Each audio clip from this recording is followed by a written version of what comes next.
भाई एसी चला दो। तुम मेरा दिमाग मत खराब करो, समझे?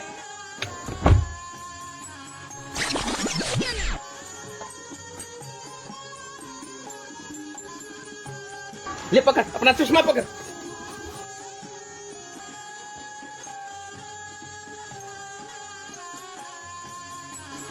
अरे आप यहाँ, आप तो दूल्हा लग रहे हो। मैरिज हॉल तो वहाँ है, आप यहाँ क्या कर रहे हो? क्या बताए भैया, सरकार 50 ही आदमी को अलाउ किया है शादी में जाने के लिए। इस कमीने की वजह से ये बोला कि चलो ना 2 पैक मार लेते हैं, गुटखा खा लेते हैं। मैं बाहर आ गया, पता नहीं कौन 2 आदमी अंदर घुस गया, 50 पूरा हो गया। अब गार्ड मुझे अंदर ही नहीं जाने दे रहा।